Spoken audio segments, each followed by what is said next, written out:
धन या धनवान की चर्चा ना जो करे, सिर्फ हनुमान की चर्चा करे, वो सच्चा। कि जुबान बंद कर लो, बस बहुत हो लिया तुम्हारा।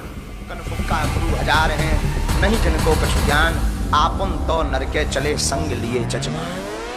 इन नकलियों की दाल अब गलेगी नहीं, सदग्रंथ हमारे पास हैं। मेरे पागलों, एक बात बहुत जरूरी है, किसी गुरु को एक बार मान लिया तो प्राण चढ़े जाए, जब तक वो परमात्मा से मिला ना दे तब तक छोड़ना। गुरु ढूंढिए जानकर, पानी पीजिए छानकर। जब तक गुरु मिले नहीं साचा, तब तक गुरु करो 10 पाँचा। बहुत लोग हमसे पूछते हैं सच्चे गुरु की पहचान का, बहुत लोग हमसे पूछते हैं इतने दरबार चल रहे, इतने गुरु हरमार आदि, कौन सच्चा गुरु है? ये गुरु नकली और ये मेहनत अपना जीवन न करें, और इनको जनता के कल्याण से कोई लेन देन। नमस्कार दोस्तों, आज हम बात करेंगे सच्चे गुरु के बारे में। आखिर इस पूरे विश्व में सच्चा गुरु कौन है? दोस्तों, आपको पता है कि आज विश्व में धर्मगुरुओं की कमी नहीं है, और आपको तो पता ही है कि सच्चे गुरु से ही नाम दीक्षा लेकर भगवान को पाया जा सकता है। लेकिन अब यह पहचानना मुश्किल हो गया है कि आखिर सच्चा गुरु कौन है। सच्चे गुरु की हम पहचान कैसे कर सकते हैं? क्या सच्चे गुरु की पहचान के लिए सदग्रंथों में प्रमाण है? इसी चीज को जानने के लिए आज हमारे बीच है भारत देश के 2 बड़े संत। एक तरफ है बागेश्वर धाम के पीठाधीश्वर धीरेन्द्र शास्त्री जी, और दूसरी तरफ है संत रामपाल जी महाराज। आज इस वीडियो के माध्यम से जानेंगे कि आखिर कौन बता पाएगा सच्चे गुरु की पहचान। क्या सच्चे गुरु की पहचान के लिए कोई प्रमाण दे पाएगा? चलिए देखते हैं। तो सबसे पहले हम जानेंगे बागेश्वर धाम के पीठाधीश्वर धीरेन्द्र शास्त्री जी से। सुनिए क्या कहते हैं धीरेन्द्र शास्त्री जी इस विषय पर। बहुत लोग हमसे पूछते हैं सच्चे गुरु की पहचान क्या है, बहुत लोग हमसे पूछते हैं इतने दरबार चल रहे, इतने गुरु हरमार आ गई, कौन सच्चा गुरु है? उत्तम लक्षण है गुरु का, धन या धनवान की चर्चा ना जो करे, सिर्फ हनुमान की चर्चा करे, वो सच्चा गुरु। धन या धनवान की चर्चा ना करे, धन या धनवान की चर्चा ना करे, जो सिर्फ हनुमान की चर्चा करे, वो सच्चा गुरु है। धन या धनवान की चर्चा ना करे, धन या धनवान की चर्चा ना करे, जो सिर्फ हनुमान की चर्चा करे, वो सच्चा गुरु है। गुरुओं में भी सावधानी रखना। गुरु ढूंढिए जानकर, पानी पीजिए छानकर। गुरु बड़ी सावधानी पूर्वक आप अपनाइए। मेरे पागलों, हाँ, एक बात बहुत जरूरी है, किसी गुरु को एक बार मान लिया तो प्राण चढ़े जाए, जब तक वो परमात्मा से मिला ना दे तब तक छोड़ना नहीं।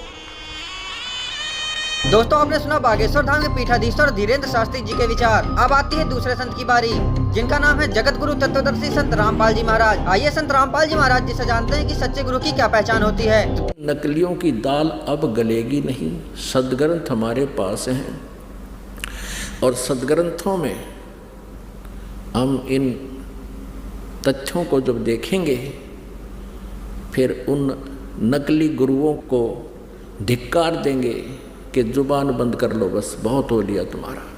इनका उद्देश्य सदा ये रहा है कि हम जनता को सच्चाई से दूर रखें, ताकि इनके ये रोजी रोटी बनी रहे, इनका आचार्य पद सुरक्षित रहे, इनका गुरु पद सुरक्षित रहे।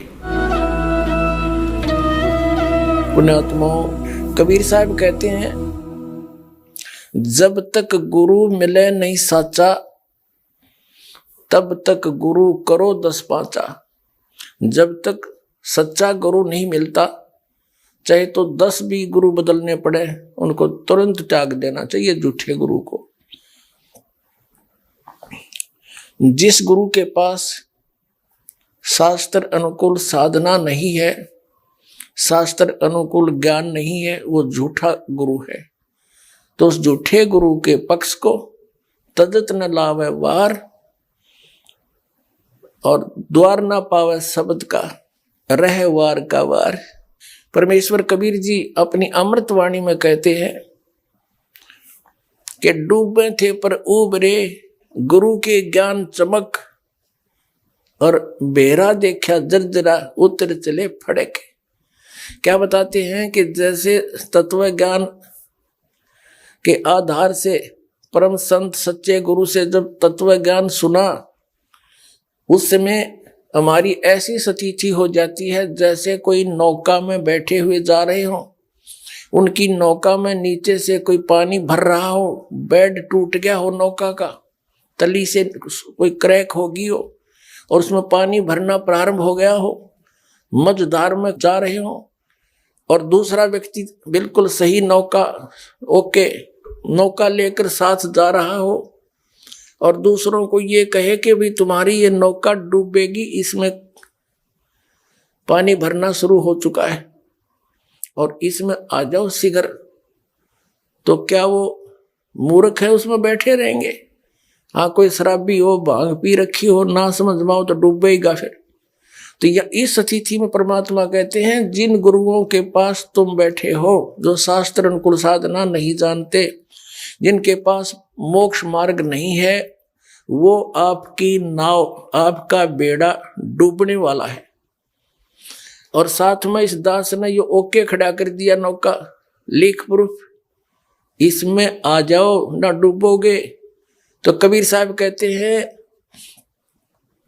डूबे थे पर उबरे, गुरु की लहर चमक, और बेरा देखा दरदरा, नौका देखी टूटी हुई, उतर चले फड़के। जब दोनों की तुलना कर ली कि इसमें पानी भर रहा है, पानी भरा है तो डूबेगा, और ये ठीक है, तो कहते फिर विचार करने की आवश्यकता नहीं, फड़क के एकदम जंप कर गए और उसमें आखिर जान बची। तो परमात्मा कहते हैं, झूठे गुरु के पक्ष को और तजत ना लावे वार, द्वार ना पावे शब्द का, और भटके वार ही वार।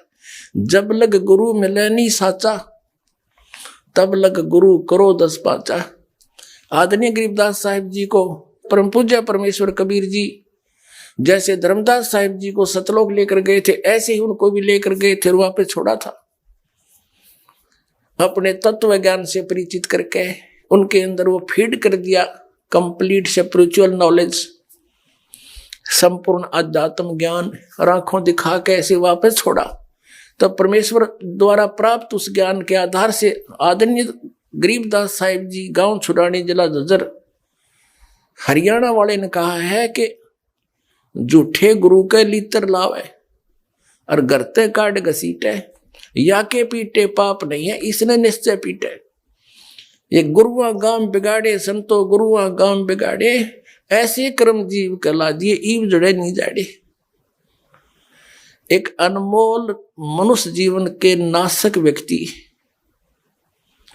और वो गुरु पद पर बैठे हैं, इतने अनमोल जीवन का नाश कर रहे हैं। उनके विषय में गरीबदास साहिब जी कहते हैं, इसे नालायक के जूते मारे, अर्थात उसको त्याग दे, उसके निकट नहीं जाए, और गरते काट घसीटे, उसको बाहर चलता कर दे। सतगुरु की पहचान क्या होगी, ये हमारे सभी सदग्रंथ भी बताते हैं।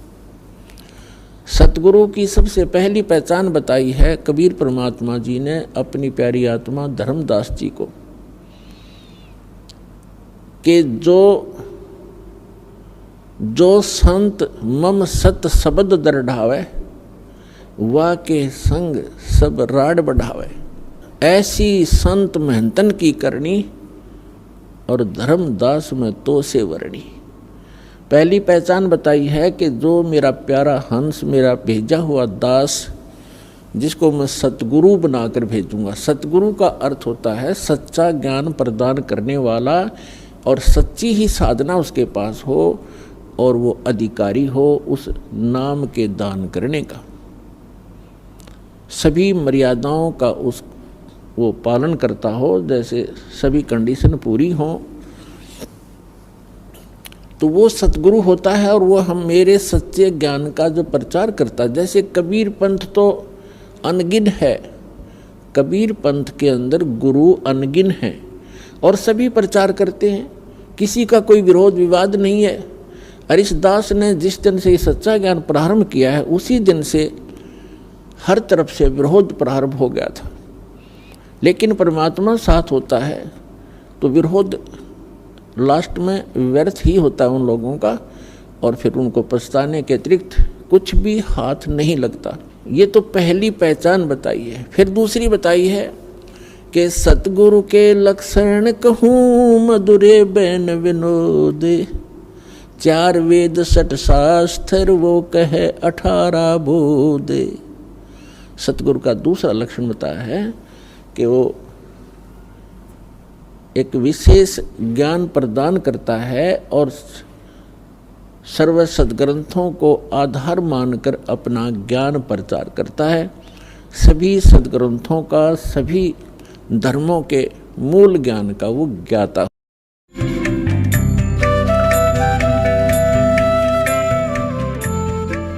तो वो संत नहीं है वो दिखे संत, क्योंकि ऊपर के दिखावे से या इस सत्संग वचन सुना देने से संत नहीं होता। संत के बहुत ही ज़्यादा गहरे जो लक्षण होते हैं वो जन साधारण की पहुंच से दूर होते हैं। एक तो संत का ज्ञान से पहचान होता है, संत की और असंत की उसके वचनों से, उसके सत्संगों से पहचान होती है। और सदग्रंथों में तो और भी बहुत सी पहचान बताई हैं कि उल्टे लटके हुए संसार रूपी वृक्ष को जो भिन्न भिन्न बता देगा स वेदवित वो तत्वदर्शी संत है। गीता जी अध्याय नंबर 15 के श्लोक नंबर 1 में यही ज्ञान दिया है। और संत की और असंत की पहचान उसके ऊपर के दिखावे से नहीं होती, ऊपर के आडंबर से नहीं होती, उसके ज्ञान से होती है। और फिर समाधान के मंत्र से होती है। ज्ञान भी सुना कर कोई किसी से मिलता जुलता कह सकता है, लेकिन उसके पास उस रोग के नाश करने की, इस हमारे जन्म मृत्यु के रोग का नाश करने की और प्रारब्ध के अंदर आने वाले कष्टों का निवारण करने की औषधि नहीं है, वो सही मंत्र नहीं है, तो कितनी ही बातें बनाता रहे वो संत नहीं है।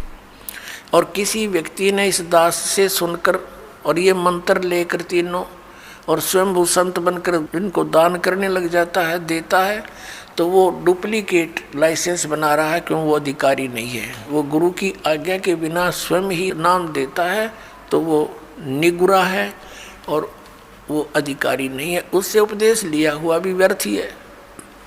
तो इन सब बातों से हमने सावधान रहना है। अब क्या बताते हैं परमात्मा, कंठी माला सुमरणी पैरे से क्या हो, ऊपर डूंडा साध का अंतर रख्या खो। ऊपर तो साध का डूंडा पीट रखा, जैसे कंठी माला तिलक दाढ़ी दूढ़ी बढ़ा रखी, लाल कपड़े डाल रखे, ऐसा दिखे जैसे बड़ा महापुरुष होगा, और अंदर भक्ति ना ज्ञान एक आने का। कहते ऊपर डूंडा साध का, ऊपर लोग दिखावा तिसा दिखे भाई, कति आदमी ने सोचा भगवान से मिल रहा होगा और अंदर खख नहीं उसके, तो उसका ज्ञान से पता लगेगा, उसकी बोली से पता लगता है। जैसे धर्मदास जी को जब ज्ञान हुआ, आदरणीय धर्मदास साहिब जी को, और परमात्मा उनसे बिछुड़ गए थे, उसके वियोग में संतों से मिलते थे और उन संतों से प्रश्न करते थे वो कि ब्रह्मा विष्णु महेश के माता पिता कौन हैं। गीता जी अध्याय नंबर 18 के श्लोक नंबर 62 में जो गीता ज्ञानदाता किसी अन्य भगवान की शरण में जाने को कहता है, वो भगवान, वो परमात्मा कौन है, तो वो उसका जवाब नहीं दे पाते थे। वो वही बोली बोलते थे जो पहले बोला करते थे, ये तो अजरो अमर है, सर्वेश्वर है, महेश्वर है। तो उठकर चल पड़ता था कि ये संत नहीं असंत है। दोस्तों, आपने देखा और सुना दोनों संतों के विचार। संत रामपाल जी महाराज जी ने प्रमाण के साथ दिखाया और बताया कि सच्चे गुरु की क्या पहचान होती है। दोस्तों, आप बुद्धिमान हैं, जो सदग्रंथों में लिखा है हमें वही मानना चाहिए, किसी के मन गढ़ंत बातों पर विश्वास नहीं करना चाहिए। आगे आप खुद ही समझदार हैं। अधिक जानकारी के लिए संत रामपाल जी महाराज YouTube चैनल पर जाएं। अगर वीडियो पसंद आई तो लाइक, कमेंट, शेयर जरूर करें। धन्यवाद।